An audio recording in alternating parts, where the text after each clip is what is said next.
finding that you can never really let it go, but you have to let go of the regret, the fear, the sadness. Like, not like just by letting that go, you're not letting them go. You're letting go of what is holding you back from moving forward. And knowing that it exists, having that faith by recognizing the signs, by noticing when they're sending you those pennies from heaven, not just the coin, but you're thinking of something, or it can be you're thinking of the person. It can be you're thinking of making a decision and you see a red cardinal jet by, or you're questioning something, or you're just like, you can ask for a sign and it never will like eliminate the wound. But I always feel peace and solace in knowing, because I'll hear it. Hello, everybody. Welcome back to another amazing episode of Witchy Wellness Radio. Again, I'm your host, Lauren, and this is a show you learn that your body is not in the way, but actually leading the way. And today we're talking all things spirituality, Reiki, yoga, and all things about pennies. We'll get to that in a moment, heavenly pennies. Our guest today is Malissa Grimsley, and she's always been an avid believer in a higher power. Since childhood, she's encountered psychic phenomenons, pointing her faith in somewhere more. Never one to bite her tongue when it comes to out of the ordinary occurrences, she has been called to share this gift with the world to help you hone your own craft. As a yoga instructor, Reiki master, and spiritual influencer, the Heavenly Pennies podcast explores universal signs, spiritual purposes, and soul passions. Pennies from Heaven, her new book, elaborates more on Melissa's story and what she likes to call raining pennies. They aren't only copper coins, but take form in many reflection of God's creations here on earth. Melissa believes that everyone holds the key to their own special gifts, so long as everyone is open to receiving, trusting the process, and willing to step one foot into the core being of who they were born to be. Unlock the door and allow the magic of the universe to unfold. Wow. Welcome, Melissa. That's quite I could feel the inspiration just amp up in that bio. Thank you so much. You're very welcome. I'm excited to talk all things today. We can go in numerous ways. So let's first start with, how did you get into this work? Because it sounds like from a young age, you were sensitive to other energies and the clairs probably. And so how did you hone your own skills throughout your own life to help other people now in return do the same? Yeah, ever since I was a child, would hear voices and know certain things. And that's a whole other journey in itself, which I do unveil in the book, which fingers crossed will be out this 2024. It was also a matter of revisiting those gifts and fine tuning them. So really in high school, doing certain practices and even rituals, so to speak, and things to really hone into that higher power. You're connecting with your higher self. And then I lost touch again. I would say putting a lot of my energy, it was directed towards more so in relationships. And so not to negative Nancy, the people that I was with, but they weren't believers in certain things, or maybe they would joke about it. And then some of them actually in turn, even mostly after our breakups, which I found very ironic, with them be like, oh, by the way, this happened. But really it was back at a rock bottom moment, I think, is when you can really draw back to that faith.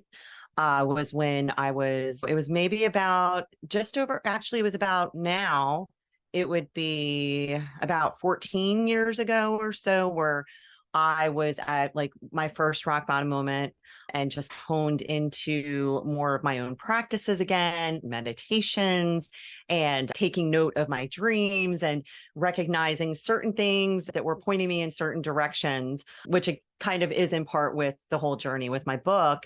And then I was, believe maybe 6 years ago or so was when I found yoga and Reiki. So I was practicing yoga, had met a few Reiki practitioners, but wasn't something that I was really drawn to at that time.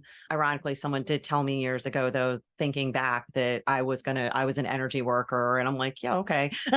Like back when I was in high school.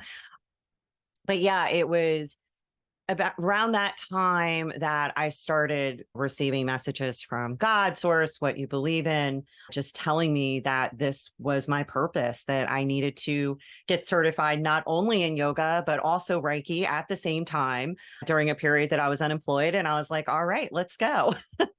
And that's how it really just progressed. And it's just riding a bike or any skill, just perfecting and fine tuning that, honing into your intuition and the craft. And I feel like those two things have been huge tools in helping me to really lean into that and do the work. Beautiful. Yeah, it's listening and taking action upon the inspired feeling, message, thought that sometimes our minds or our ego or that fear can bubble up. And even the small things like wanting to go outside to take a walk. And then your mind goes, it's freezing or it's raining and da da da. But for me, it's really like first building that muscle. So when you do hear those messages, like those big things in life, you're like, yep, all right, I'm going to do it. Take the leap, trust, and everything, it will unfold as it needs to. So if people listening, maybe have heard some messages like that to do their own Reiki yoga journey in their own way. What is some of your advice to just open up to be able to hear Mm. and to trust that process? Because it brings up a lot, for me too, still the witch wound of being seen too is underneath all of that. That, yes. And I will circle back to that because another huge key point, because people have been saying, okay, when's this book coming out already? And it was a huge journey for me to feel that I could release it. And now again, it's okay. I'm already writing book 3. Like it's time, it's overdue. You're going to get the naysayers, or you're going to get negative feedback with whatever you do, with anyone who doesn't understand it or who doesn't align with it. But it boils down to you leaning into what we briefly touched on before hopping in, your heart space, your center, and really doing what feels best for you. So going back to, and even with that, the book was another thing that I had received the message about, and it took me a year to finally take the jump. So just because you may have received that message or guidance, that intuition, that ping to do something, and you haven't done it, doesn't mean that it won't happen. Even if it happened 10 years ago, like it's never too late to really lean into what it is your core purpose, your calling, what it is that's going to get you there. And I would say the biggest block, which was one of my huge blocks, as in there was the fear with the book, it was the fear of the exposure. And oh goodness, what are certain people going to think when you, and not that there are really negative things in it, but there are certain things that people can take how they're going to take, because life and things are open to interpretation. So they're going to take it how they do. They may even take it in ways that I wouldn't even consider them taking it. And the biggest block, I would say, with the yoga and the Reiki, that was a part of it as well. I was raised Christian. I say I'm more spiritual now. I'm still Christian, though, if someone's asking me what's your affiliation with a religious background or whatnot. But the fear of coming into that and knowing, okay, there are people still going to be accepting. Are they going to cast judgment on me because of this, or feel or think certain ways? Or am I wrong? There's that self-doubt too that comes in. What if this is wrong? What if it isn't right? But what got me to take that leap of faith was knowing what felt right. And that's what I always go and I bring into it. When people are like, aren't you afraid you're going to open up like demons and devil? And I'm like, I come in so clear-hearted and so connected with myself and protected and guarded, like that I know it can't touch me. Like I know, and I get the full body chills as the confirmation of the affirmation from spirit that yes, like this is truth. You are right where you're meant to be. And so that is one of the biggest things, I think, recognizing your blocks, what it might be, because another block for me and jumping into certain things was not having the money to do it. And let me tell you, money is always going to be a block. It's your prosperity. It links in with your heart space. That's your love, relationships to others, to yourself. It's always going to be a block. But the moment you recognize it and you take action, there's always a way. Like where there is a will, there is a way. So if you want it bad enough, you'll make it happen and it will come to you. You'll find that way where it's like, a part-time job will just fall on its lap, or someone will gift you with something, or someone will offer you some type of discount. I'm not telling all you practitioners to do that, but in certain instances, we know that it's like a way to work with people. I was so blessed in the regard that my first yoga instructor was like, you don't need to pay me all up front. Pay me in increments, do it at this certain time. It's going to be all right. And then my Reiki, the master that got me certified to practice Usui Reiki, she was like, you don't need to do it all at once, which I wanted to do it all at once anyway. So it's just how I am. Like when I'm all in, I'm all in. She's like, you wanted to do the first one and then the second one and then the third one. And it's all divine intervention. And I always say there's no coincidence, but there are coincidences. It's spelled the same way. And that's how I like to refer to it, because it's never by chance. It's always meant to be. If you feel like there's something in you, it's this calling, like this is guiding me here, or why am I seeing this, or why am I hearing this? It's even those nudges you hear, someone tells you something. They're like, oh, you should do this. Someone told me years ago when I was just practicing yoga, you should be a yoga instructor. And I was out of work it was years, like waitressing and bartending. I'm like, no, I couldn't do that. That's not for me. You're great at it. It's everyone's timing too. And I think it also is important to recognize that when you are sharing messages, like to first make sure that it's not breaking any boundaries or anything. Like I try and be respectful of that when I do get messages, because I know some people don't want to receive certain things. When I get the inclination to share it, I'm very open to sharing it. And that is a lesson that I have learned. Sometimes I need to dial it back and wait until I get the nudge that they're like, it's okay, you can tell me.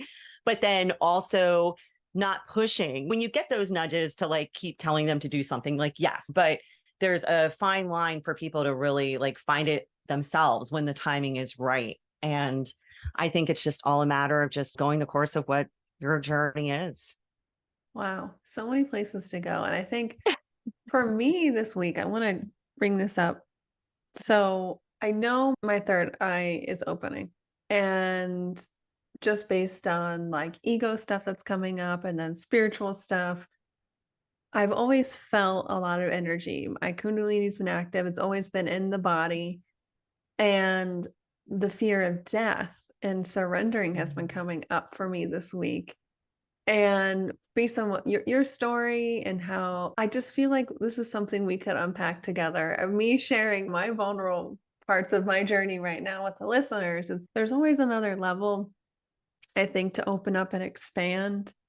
And for me, whew, the fear that has been coming up, my goodness. So I would love to just maybe walk through this process with you to see. I know people listening will be able to resonate with this as well. Oh my God, absolutely. And that is what I would say the biggest key. While there's so many moving parts in my book, Pennies from Heaven, again, 2024, fingers crossed.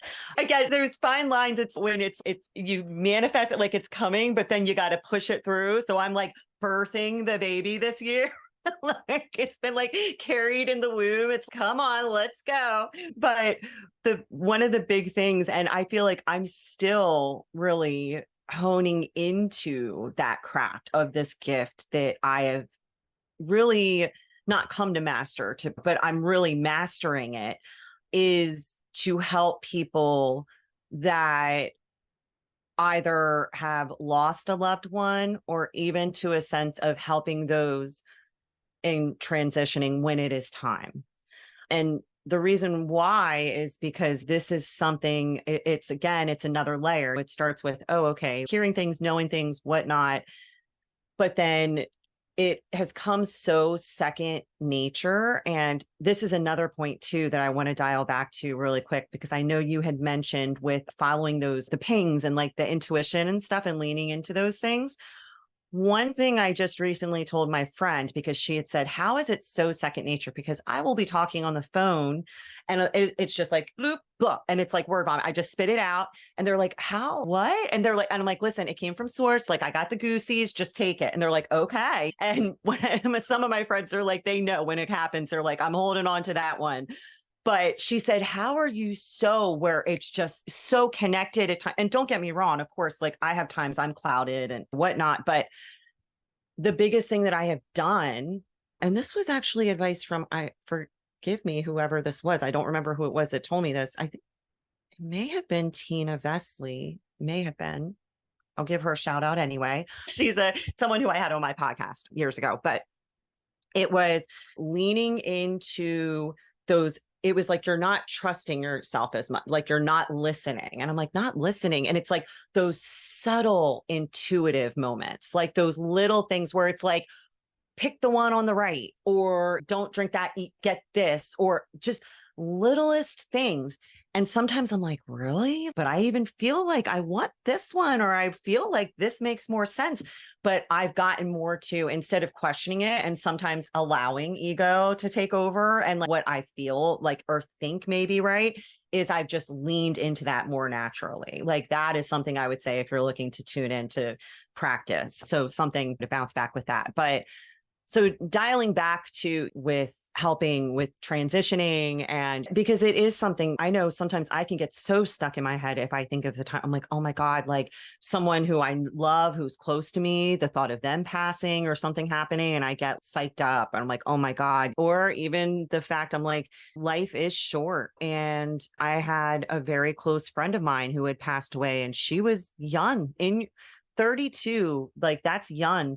And I'm like, wow, like I was like writing this book. What if I didn't get this book out? This is my sole purpose. This is my spiritual, like my reason I'm living. Like I need to do this. And it's like, a lot of the times too, you can't see why, you can't make sense of certain things. And I can't even touch on with real youth, real young deaths. That's something I can't, because I know that takes so much more healing and a lot more deeper work that I'm not there to even touch that yet. But what I will say is I do feel gratitude when I can really share certain things with people. I know like someone has passed and I'm like, by the way, I heard this, I saw this happen, and it will be random things that they're like, oh my God, like, how would you have known, or how? And I lean into that so strongly, because sometimes it's really, I got to say that. And I'll say it because if I'm here, like, I'm like, there's a reason for it. And I'm like, and sometimes I'll have to preface it by saying, like, this is not me. This is like coming from higher up, just so you know. But and then just with loved ones close to me, like I think just knowing that and finding that you can never really let it go, but you have to let go of the regret, the fear, the sadness. Like not like just by letting that go, you're not letting them go. You're letting go of what is holding you back from moving forward. And knowing that it exists, having that faith by recognizing the signs, by noticing when they're sending you those pennies from heaven, not just the coin, but you're thinking of something, or it can be you're thinking of the person. It can be you're thinking of making a decision and you see a red cardinal jet by, or you're questioning something, or you're just like, you can ask for a sign and it never will like eliminate the wound. But I always feel peace and solace in knowing, because I'll hear it. First off, it's, oh, okay. My great grandfather, when he passed, I was actually driving there and I heard him talking to me. He's time to go, sis. And I'm like, what the F? I'm like, no. I was like, I'm on my way to see you. Like, and he's, trust me, you don't want to see me like this. And then it was like silence. And I was like, F. And I get there. And yeah, the caution tape was up and everything. And it was like, Yeah, it sucks. And people tell me all the time, they're like, oh my God, like, how could you even deal with that? I couldn't deal with that. Also, you better tell me if I'm going to die. I'm like, it doesn't work like that. But friends, loved ones will say things. They will, in their dreams, I'll have dreams right before they're passing and just know certain things. And it's in those transitioning moments that, while yes, it was very scary growing up and hearing things, but now I've come to this point where I feel like I have a good grounding on it and I can really do something with it to help people to really move on in the physical and in the spiritual. Beautiful. Yeah, it's so interesting that those messages come through when you have these connections with these loved ones to let you before it's happening. And I had a family member who dreamt her grandfather died the night before he died, and she Mm-hmm. dreamt the entire evening down to the food they ate to the moment it happened There's in the her dream, goosies. and didn't tell anybody for a very long time because she thought it It's was her fault. crazy. It's her fault. Oh, you know what? That, holy cow. Yes, thank you. Because the Mhm. first dream that I had of a very close friend of mine who was the inspiration for this book, when I had the dream, because it was relative to an actual, like a car accident. And it was like, I was like, what the heck? Was I supposed to go do something? Was I supposed to go help him? I just thought it was God telling me something's wrong. You got to reach out, and didn't take it like that.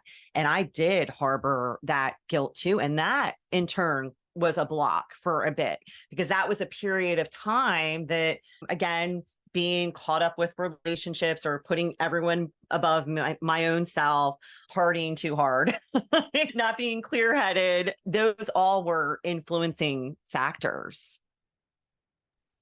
Yeah, Yeah. I think hearing these stories, and I know a lot of listeners can relate to this, it brings up, first of all, how powerful we are to realize that our those gifts are here with us inherently. Two, it shows us where the healing work or the loving work needs to happen in terms of letting go of the guilt or the fear or whatever comes up for you. And I know if you're listening to this show and the women that I work with too, and I know you do too, it's like we know we're here for a reason, like to live that soul purpose. We might have clarity on it, we might not yet, but it also equally terrifies us Mm-hmm. because the unknown and the whatever else comes up, this witch wound for millennia, we couldn't choose. And now we can. And it's like our nervous systems and our energy are just on this like traumatic, just like haywire. How can we start to energetically, spiritually, physically calm ourselves down to integrate? Because I know it's a collective thing right now. Everybody's purging a bunch of this victimhood, Mm-hmm. this fear. Mm-hmm. We're feeling the higher vibrations raise up in all of us. So therefore the denser vibrations they can't stay here anymore. So I guess walk us through what's a process. How can we integrate this more gracefully? One ping, and I don't know if why, but I'm feeling the need to share it, because this is a message that I really brought into the new year that I felt very strong. And it was a recurring thing with other people I was speaking to as well. And it's probably something that you've heard maybe and just, okay. But it's, you are not responsible for anyone else's happiness. And honestly, that kind of sums it all up. What is it that really brings you joy? What is it that really fills you up with that light? And as long as you are doing that, and it is with a greater purpose too, it's not being followed with ego or with the intent of harming someone else or anyone. But I think that will get you there. That will get you those pieces to help you to lean into that, those gifts and how to craft them. And also, it can be very overwhelming when you do get certain messages. And there are times where I'm like, what the F? Like, why?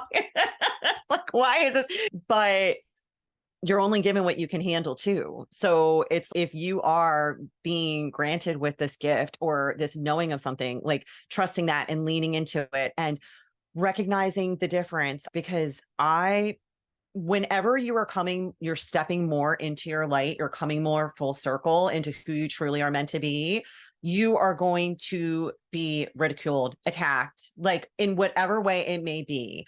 And it may even be yourself, like doubting. It can come internally, it can come from outsiders. It's going to happen no matter what.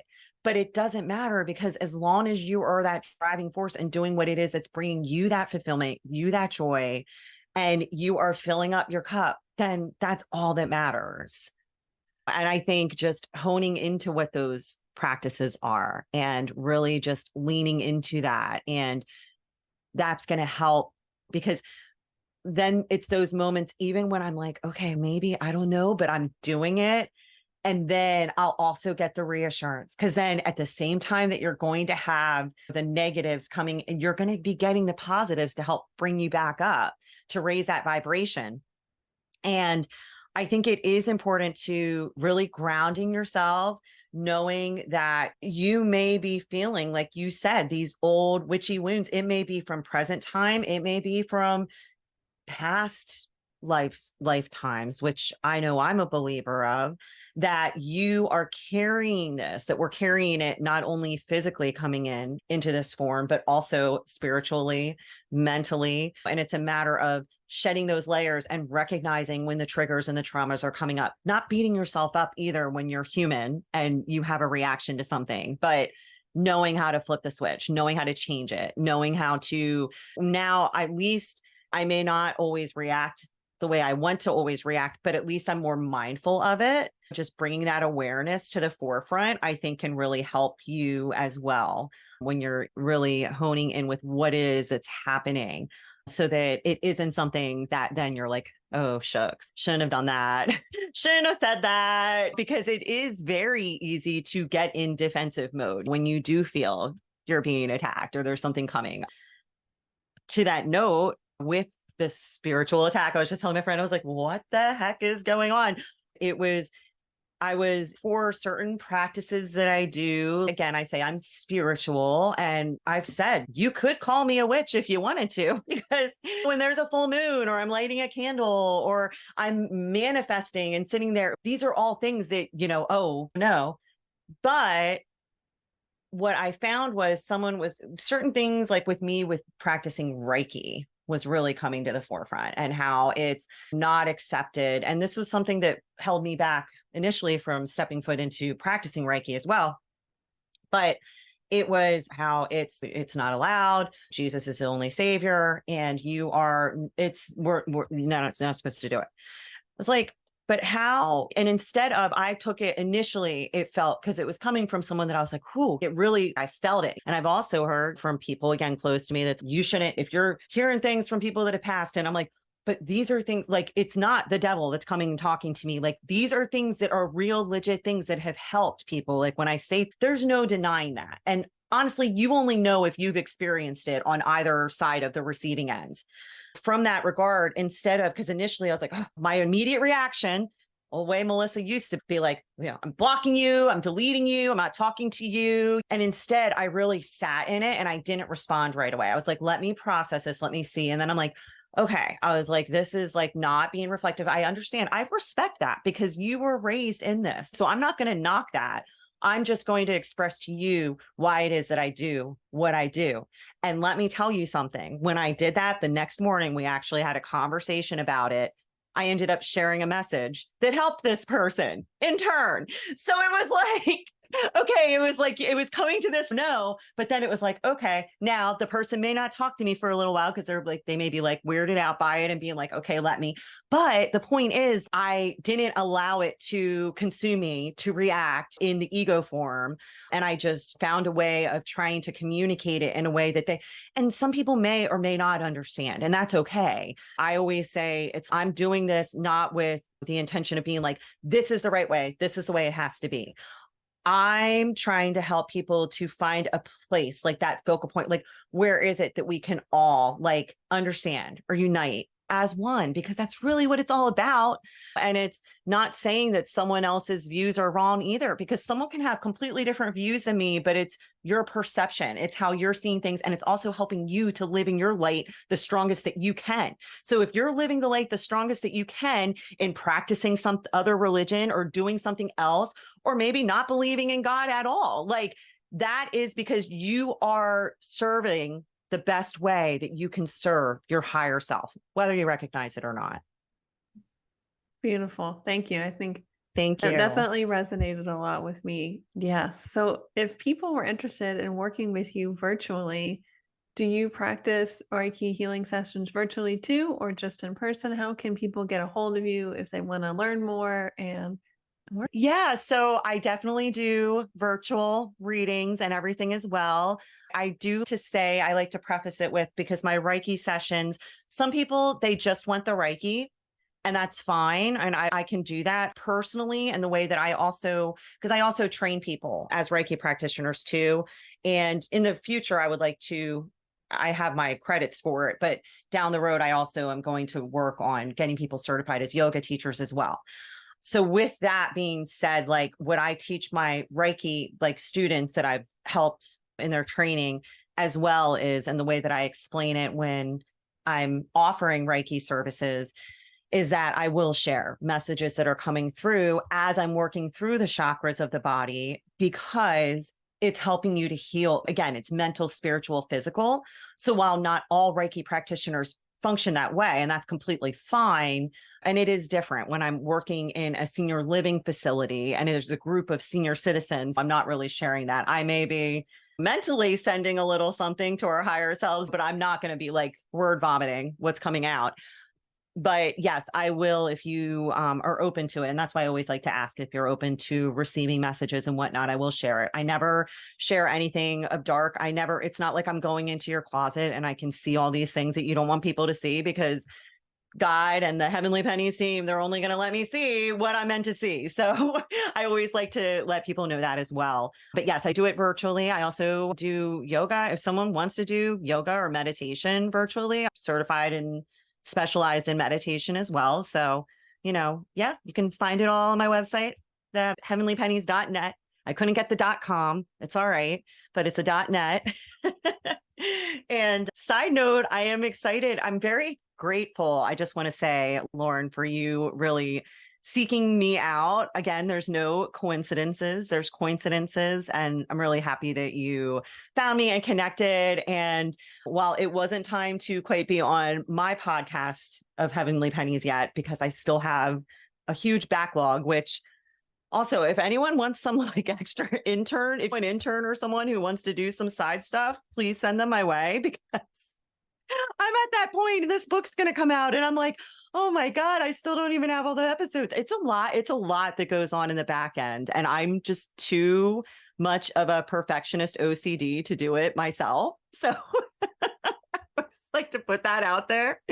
But yeah, I just want to say I'm really excited we'll aim for 2024 to have you on my episode as well when the timing is right, because it's beautiful. While technology can really consume people and it can not be the best effective way, I always like to look at these moments where it's like it can allow you to connect with so many people that you ordinarily would never connect with. I'm great friends with this person in the UK now because I was on his podcast as well. And you just get to bridge those gaps of really connecting with people. And yeah, I'm just really grateful that you found me and that we connected. Likewise, yes. Divine timing or coincidence, like you said. Thank you for coming on here and sharing your heart and your story, your vulnerability, your wisdom with us today. And how may we, as the listeners, as a huge act of gratitude, be of service and return for you today, Melissa? I love that you close out with that. So honestly, what you listeners can do is just to really hone into what it is that is bringing you to highest service. That's what I would say, because collectively, that's honestly the best gift universally that you could really give. And maybe even in a moment after you turn off the podcast, just take a moment just to ground your energy and maybe just send that love and light out to everyone, maybe tuning in or anyone who's in need of it. I think that would be beautiful. Yeah. Thank you. Thank you. Thank you so much. It was an honor holding this space with you today. Thank you so much. Bye, Lauren.